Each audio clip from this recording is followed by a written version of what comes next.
19세기 후반 음료로만 즐기던 초콜릿은 새로운 변신을 시도하게 되는데요.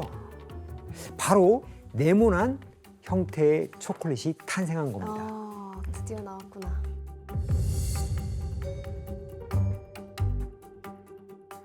산업혁명이 한창이던 1847년 한 영국인이 카카오 가루를 단단하게 성형하는 방법을 발견하면서 오늘날 우리가 먹는 이렇게 판형 초콜릿이 최초로 탄생하게 된 것입니다. 이 산업혁명은 초콜릿의 대중화를 이끌었을 뿐만 아니라 카카오 재배 지도를 완전히 뒤바꿔 놓기도 했는데요. 초콜릿을 즐기는 사람이 계속해서 늘어나자 유럽에 넘치는 이 수요를 감당하기엔 기존의 중남미 지역만으로는 부족했던 것입니다. 그 결과 19세기 말 카카오 나무는 원산지인 중남미를 벗어나는데요. 바로 아프리카의 상투메 프린시페 섬이네요? 섬이었습니다. 아, 시작은 거기부터 시작했군요. 저 작은 섬으로 간 거예요? 네. 1470년대 후반 포르투갈의 탐험가들이 아프리카의 이 무인도였던 이 섬들을 발견하면서 이곳은 포르투갈의 식민지로 경영되었는데요. 이때는 아래 섬이 쌍투메 그리고 위에 섬이 프린시페 섬으로 각각 나뉘었습니다. 근데 현재는 하나의 나라이기 때문에 쌍투메 프린시페라고 부르겠습니다. 당시 무인도였던 쌍투메 프린시페는 아프리카의 노예를 실어 나르기 위한 중개항의 그런 역할을 하고 있었는데요. 이곳에서 이루어지는 게 바로 우리가 잘 알고 있는 삼각무역이었습니다.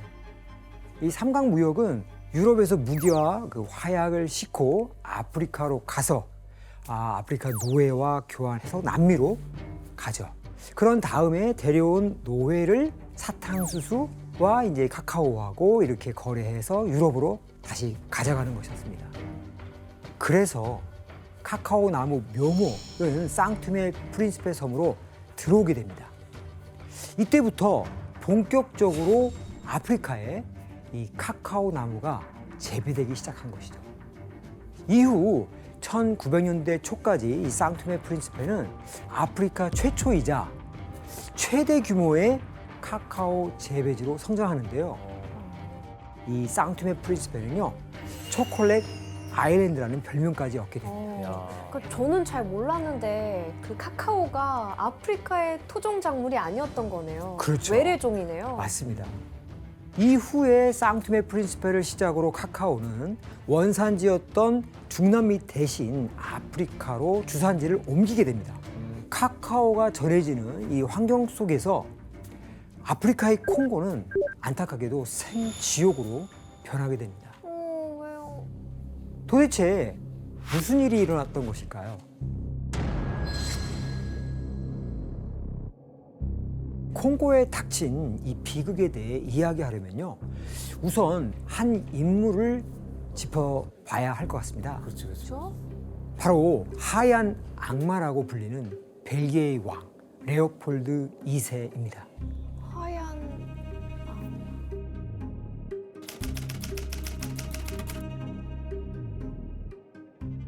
이 레오폴드 2세가 벨기에의 왕이 된 1865년은 서구 열강들의 이런 식민지의 어떤 정복력이 절정에 이르던 때였는데요. 레오폴드 2세는 당시 독립한 지 37년도 안 된 벨기에가 어떻게 하면 강해질까? 아니, 이런 강해질 수 있는 어떤 방법들, 이런 것들은 식민지를 가지는 것이다 라고 생각했습니다. 바로 그때 레오폴드 2세의 눈에 띈 나라가 바로 콩고였죠. 당시 콩고는 영국이나 프랑스가 선점하고 있지 않았고 원주민 족장들이 지배하고 있었기 때문에 다른 나라에 비해서 쉬운 먹잇감으로 보였던 것입니다. 그럼 교수님, 이때 레오폴드 2세는 그 콩고를 차지하려고 어떤 계획을 세우는 거예요? 네, 레오폴드 2세는 우선 국제 아프리카 협회를 세워서 초대 의장으로 활동을 했고요. 그리고 탐험가를 콩고로 파견해서 현지 상황을 면밀히 조사하기 시작했습니다. 이때 그는 영국과 같은 어떤 열강들이 제동을 걸지 않도록 하기 위해서 야욕을 드러내지 않고 겉으로는 아프리카 지역의 학문적 탐사라고 하는 이런 명분과 기독교 전파라는 박애주의를 내세우면서 자신을 포장했는데요. 이후 공식적으로 콩고의 지배권을 인정받기 위한 물밑 작업을 시작하면서 400여 명의 원주민 부족들과 조약을 체결하기 위해 나서게 됩니다. 그럼 조약의 내용이 무엇인지 혜성 씨가 읽어줄래요? 네. 자발적으로 우리의 상속권과 계승권을 협회에 양도하고 영토에 대한 모든 주권과 통치권을 영원히 포기한다. 영토의 어느 지역에서든 당 협회가 시행하는 작업, 원정 사업에 언제라도 노동력이나 기타 수단을 지원한다. 거의 노예 계약인데요. 그러니까 저게 뭐 너무 선포지 그냥. 맞습니다. 불평등한 계약이에요. 그렇죠. 하지만 안타깝게도 그들은 이 문서에 서명하는 것이 어떤 의미를 가지고 있는지 알지 못했기 때문에 아하. 이 조약은 모두 다 체결돼 버리고 맙니다. 모르니까. 뭐 좋은 거 주고 여기 사인하세요 이렇게. 그렇죠, 하는 거구나. 맞습니다. 그러니까. 족장들에게 구슬이나 이렇게 옷감 같은 거를 그러니까 좋은 거 선물하면서 주고. 사인을 유도했습니다. 그리고서 종이 위에다가 종족의 표시를 그리거나 X표를 찍게 했죠. 교수님, 그러면 이렇게 불공정하게 체결된 계약이 뭐 실제로 효력이 있는 건가요? 사인하면 끝이에요. 지금은 안 되지 않나? 아무리 나빠도. 지금은 안 되지 않나? 지금은 무효일 것 같은데. 네, 안타깝게도 당시 이 모든 사인은 효력이 있었습니다. 1884년 베를린 회의에서 유럽의 열강들은 아프리카 땅을 분할해서 식민지로 가지게 되는데요. 이때 레오폴드 2세도 부족들과 맺은 이러한 조약을 근거로 콩고의 지배권을 인정받게 된 것이죠. 이로써 그는 자신이 다스리게 된 지역에 콩고 자유국이라고 하는 이름을 붙이고 자국 영토의 약 75배가 넘는 콩고를 지배하게 됩니다. 야. 그런데 여기엔 레오폴드 2세의 계략이 숨어 있었는데요. 뭐죠? 바로 콩고가 벨기에 정부 소유의 식민지가 아니라 레오폴드 개인 사유지가 됐다는 것입니다. 어? 에? 개인 사유지가 됐다는 것입니다. 어? 에? 그게 돼? 개인 사유지?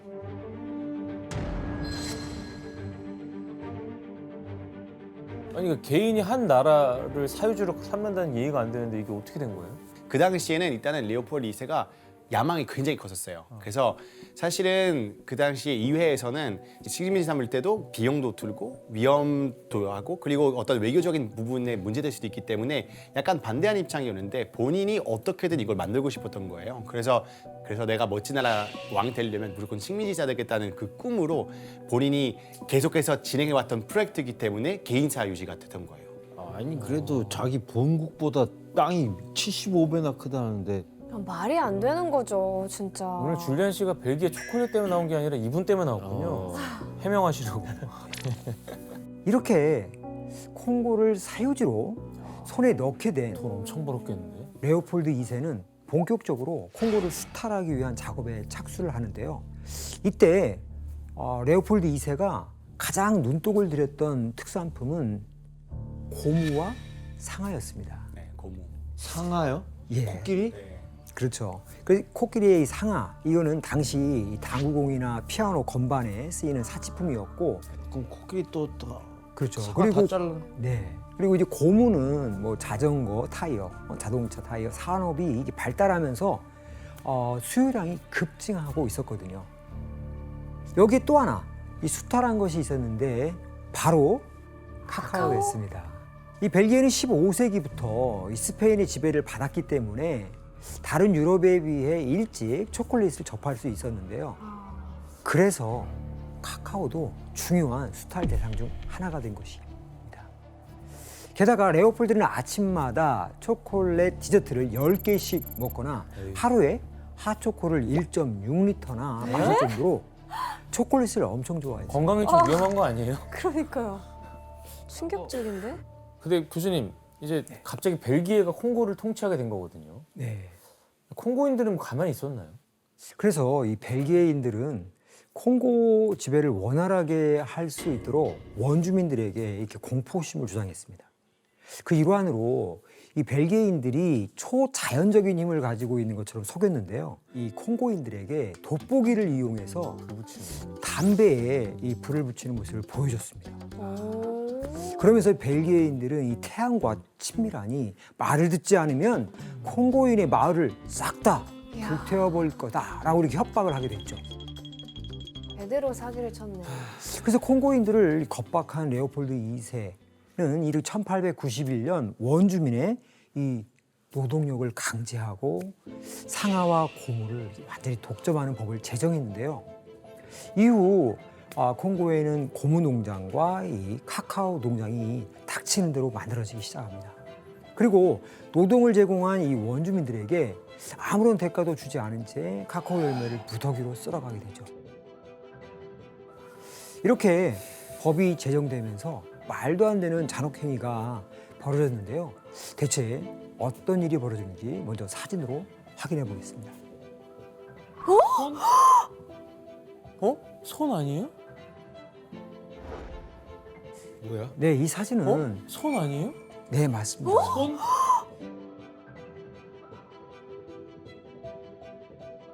아니 저걸 가만히 내비둬? 저렇게 잘라놨다고요? 네, 이 사진은 그 하루 고무 할당량을 채우지 못했다는 아니 저거 이유로 진짜 죽은 5살짜리 딸의 잘린 손과 발을 바라보는 아버지의 모습입니다.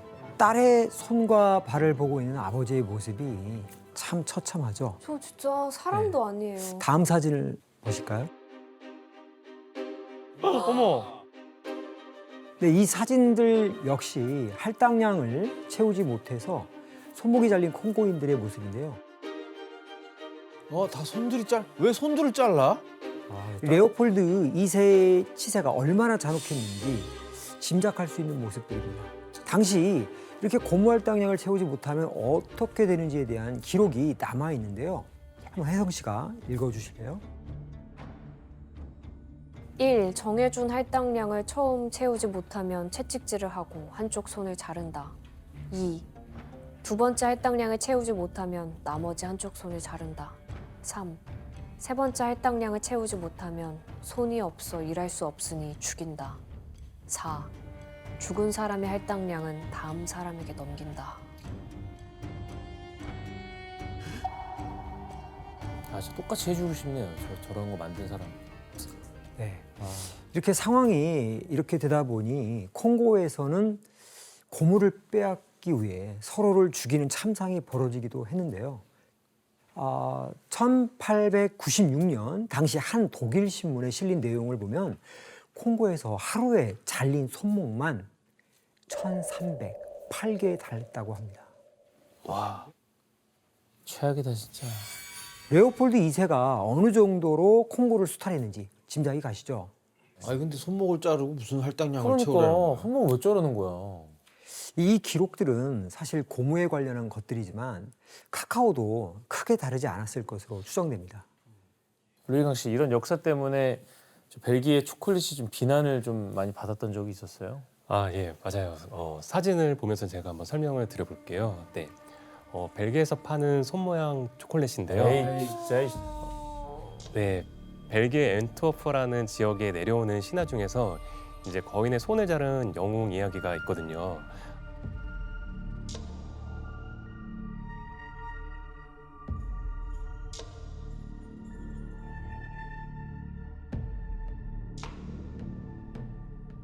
그를 기념해서 이제 만들긴 했는데 레오폴드 2세와 관련된 이야기를 이제 알면 이제 손 모양의 초콜릿이 이제 콩고인들의 잘린 손목을 연상케 한다 해서 비난의 이제 대상이 되기도 너무 했습니다. 연상케 하죠. 네. 색깔도 그러니까요. 지금 그리고 벨기에의 콩고 착취는 단연 돋보일 정도로 가장 극악무도했는데요. 콩고 전국에는 이러한 시체들이 산더미로 쌓일 정도였는데요. 한 미국 교수는 레오폴드 2세가 학살한 콩고인을 1,000,000명으로 추산하기도 합니다. 1,000,000명? 네. 그 당시 콩고를 수탈해서 레오폴드 2세가 거둔 수익은 2억 2천만 프랑, 현재 가치로 약 1조 5천억 원에 달할 것으로 추정되고 있습니다. 진짜 화가 난다. 아니 교수님 어쨌든 이 콩고 주변 나라나 이런 데서는 몰라요 이런 사실들을. 다행히도 1900년쯤 레오폴드 2세의 이러한 잔혹한 만행은 선교사들에 의해 외부에 알려지게 됐는데요. 당시 만평을 한번 살펴볼까요? 아, 레오폴드 2세 손, 알고 있었네. 손 자르고 죽였으면 좋겠는데. 이게 뭐야? 이 그림은 콩고인을 식인하는 듯한 레오폴드를 그린 건데요. 국제사회는 이 레오폴드 2세를 콩고의 학살자라고 부르며 비난했습니다. 너무 마음 아픕니다. 콩고의 상황이 외부에 알려지자 레오폴드는 급하게 증거인멸에 나서는데요. 이 벨기에의 콩고 행정관은 관련 수탈과 고문에 대한 이런 서류를 불태우기 시작했습니다. 24시간을 꼬박 태워도 모두 없애지 못했을 정도였다고 하니 어마어마했죠. 줄리안 씨, 줄리안 씨도 안타까워할 것 같은데 현재 벨기에에서 레오폴드 2세에 대한 이 평가는 어떻습니까? 우리 어머니 어릴 때만 해도 학교에서 배웠을 때 건축 왕이라고 불렀었거든요. 왜냐하면 벨기에에서 또 많은 건물도 세우고 그랬기 때문에 그렇게 배웠었다가 최근에 아무래도 전 세계적으로 이제 식민지 역사라거나 그 아프리카 향했던 그런 잔혹한 역사에 대해서 다시 많이 재조명되면서 많이 분위기가 바뀌었던 것 같아요. 그래서 지금 원래 벨기에에서 그래도 중요한 왕이었기 때문에 그를 이름한 되게 큰 터널이라거나 막 길거리가 되게 많았단 말이에요. 한국으로 치면 막 남산 1호 터널 같은 데 있었는데 그걸 얼마 전에 레오폴드 2세 이름 빼고 바뀌었고 이제 레오폴드 2세의 이제 동상들이 이제 도시 곳곳에 있었을 거 아니에요. 그런데 이제 그런 동상들 기반으로 많은 사람들은 이제 페인츠라고 등등 그랬는데 한번 제가 사진 가져왔거든요. 그래서 한번 보여드리겠습니다. 그래서 위에 보시면 이제 사과합니다라는 거 써 있는 거예요. 바가동. 그래서 지금 보시는 것처럼 정말 손까지 빨간색 칠했죠. 그래서 사람들은 이런 레오폴드 2세 동상이 브뤼셀에 있다는 것 자체가 마치 히틀러의 동상이 있는 거랑 비슷하다라는 얘기도 하고 있는데 그럴 수 있겠다. 네, 저 동상은 안 없애는 게 나을 것 같아요. 근데 그렇지. 오히려 사람들은 맞아, 동상 맞아. 없애진 않고 그 옆에다가 설명 올려달라고 하고 있어요. 그래서 그러니까요. 어떤 사람들은 오히려 두고 기억하자. 기억하고 설명하라는 사람이 있어요. 그래서 요새 이런 동상 옆에다가 설명글 같은 거 많이 추가가 됐습니다. 교수님, 그러면 이 일이 알려진 다음에는 레오폴드 2세는 어떤 처벌을 받나요? 네, 레오폴드 2세는 끝까지 콩고에서 벌어진 학살에 대해 자신은 몰랐다며 잡아떼고 별다른 처벌을 받지 않고 1909년 사망하게 됩니다. 그리고 이후 1960년이 돼서야 콩고는 독립할 수 있었는데요.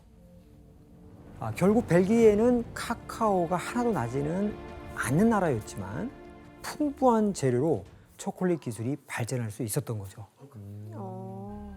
벨기에뿐만 아니라 유럽 각국은 자신들의 식민지에 경쟁적으로 카카오 농장을 만들었습니다. 그렇게 식민지를 수탈한 결과 오늘날까지 사랑받는 수많은 초콜릿 브랜드들이 유럽에서 탄생했죠.